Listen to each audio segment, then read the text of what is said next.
Hey guys, another video from Rage RC. Today I burned up the center differential on the shredder. Kind of beating on it out in the yard pretty hard. We were trying to do wheelies for as far as we could, and well, it gave out. So I'm going to show you a quick video on how to get one out. These are 3mm Allen hexes on the top. I have switched these bolts to 3mm. They come stock 2.5 for the size of the driver. There's 4 bolts right here on top. You have to take these 4 bolts out that go down into the center differential support.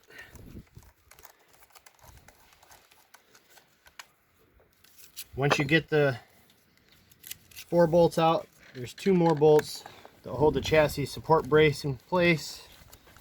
And I like to just pop these right out of the way back here as well. You don't have to, but I like to loosen them up because it helps get it apart a lot easier, a lot less hassle.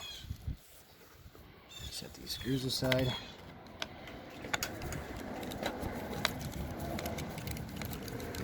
I'm wearing gloves because I'm already planning on ripping this new center diff apart that I have and stealing some shims out of this one to put it together with, because this one was set up perfect and I liked how it was. So I'm just going to steal the shims out of the broken differential and install them in the new center differential. Like I said, we're not going to take the centers all the way out. You just have to back them loose a little bit.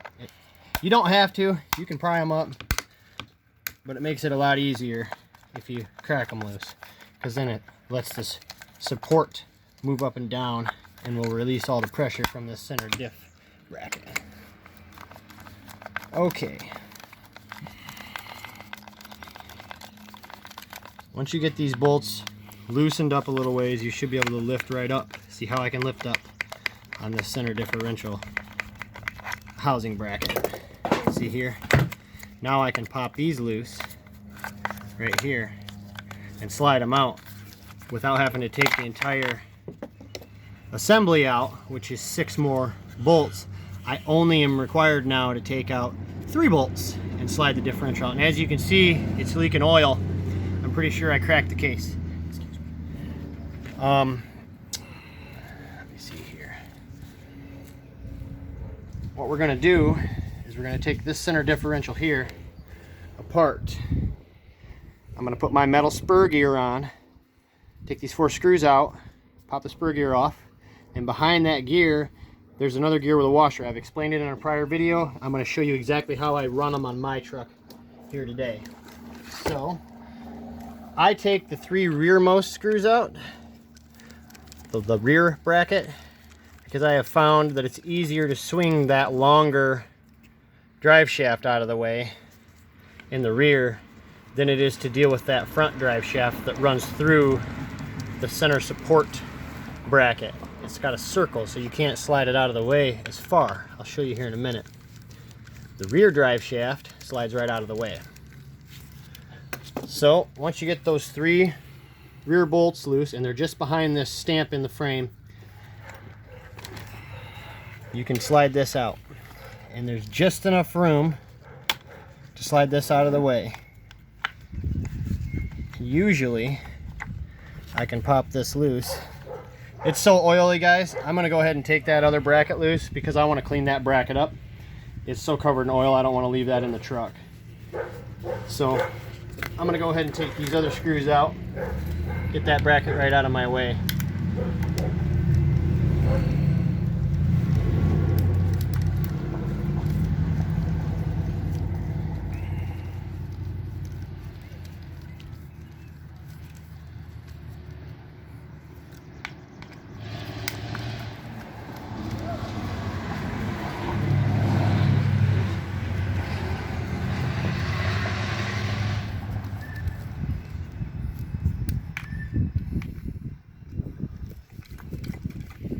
You can hear everything getting loose on the other side. It's starting to flop all over the place. You want to put your hand on this side once you get this last bolt loose, because if not, you'll drop all your stuff and it's kind of irritating. Alright, this thing is an oily mess. So now that we've got them both loose, I'm just going to pop them out of here because they're both disgusting. These little plastic mounts here are what hold the center diff. Here's the diff. That's what happened.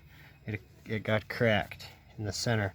You can see where it has overheated and allowed the case to crack away from the body of the case. So this differential gear is now junk. I mean, it still turns, but you can feel it. It's toasted inside. So what we're gonna do now is we're gonna get this cleaned off, get as much of this oil out of here as you can. You don't really want to oil the spur gear and pinion gear. It'll make a mess all over everywhere. So if you do get a bad diff like this in the center and your oil leaks out all over everything, make sure you clean it up. Because if it gets in between those two gears, while you're running pretty high speeds, it'll sling this grease all over the inside of the truck. And it's a nightmare to clean up. Trust me, I've already done it once. So I'm just going to kind of wipe these down a little bit. I would use carburetor cleaner, but unfortunately I don't have any today. Carburetor cleaner cuts right through this silicone base oil and it dissolves it right off of here. But I don't have any, so we're going to do it the old-fashioned way with some elbow grease and a rag. Something like your grandpa would do.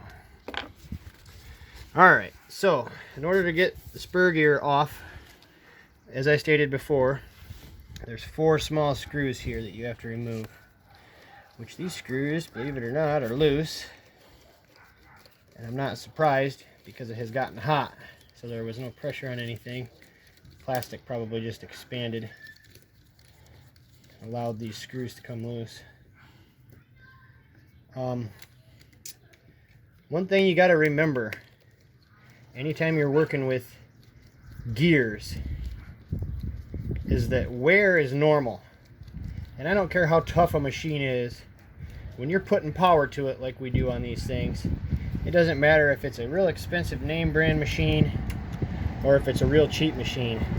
They all have their points of failure, and at some point it will break. So when people talk about, oh, go buy a Traxxas, they're indestructible. Go buy an Arma, they're indestructible. Yeah, I know Redcat is not as expensive, but in my experience, if you know how to set up any sort of RC stuff, which is what I'm teaching you guys in all these videos, you can have a pretty healthy rig for under half the price of something in the competitors category and have just as much fun and just as much reliability. See? That grease all turned to, oh, and the center diff has shifted and everything. The whole thing is completely toast inside. So what we're gonna do, we're gonna pop this gear off here, which the gear just slides off. There's a pin inside that centers the gear on the output shaft drive. We call that a differential cup. I don't know what other people call that. And I'm going to drive this pin out, which usually they just slide right out by hand.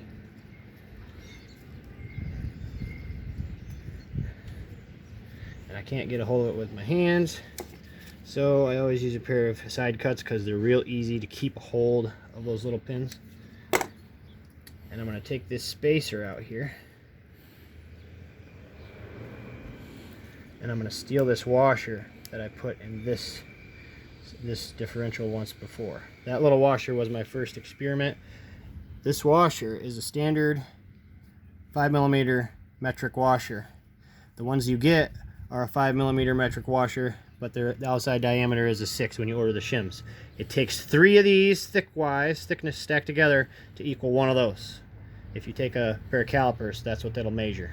I believe these are 0.05, these are 0.75, so it would be 3 of those. Alright, we've got that one apart. Let's go ahead and get this one here disassembled. And like I said, I'm going to switch to the metal spur gear because I've got an upgraded system in this truck, and the factory spur gear just will not take the power. It'll strip the teeth off of it. So I like to take them apart, put metal spur gears on them. Just makes life a lot easier, a lot less stressful.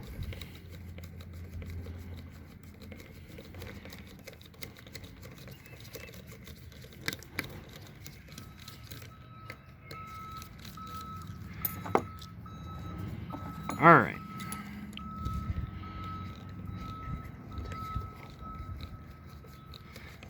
Once you get all 4 of these screws out, you basically are going to take everything apart just like I did on the other differential. And you're going to clean all the gear lube out of this aftermarket differential and get as much of it out of there as you can. I'll show you how I do it. Like I said, usually I would use carburetor cleaner for any sort of oil, silicone based oil, or even grease. It doesn't really matter. It cuts it real well, but I don't have any, so I'm going to have to do my best without it.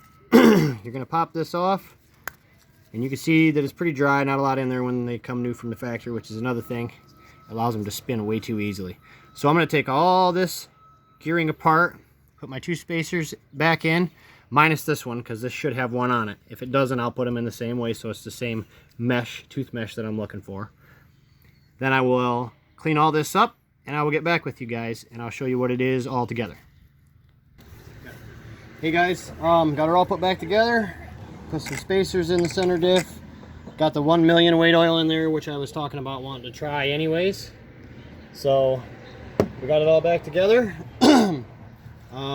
I haven't even turned it on yet, so let me turn it on, make sure everything sounds normal.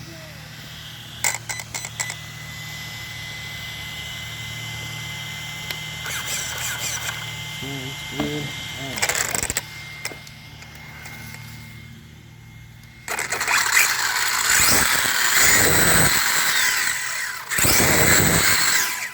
Okay, I think she's good. Sounds good.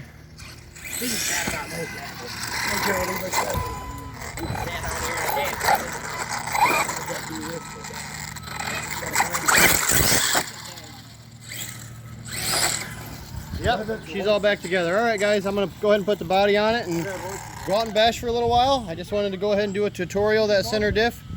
Everything that you did in the beginning to take it apart, just remember, that's what you have to do to put it back together in reverse order. Keep your screws all in the right locations and you shouldn't have any problems.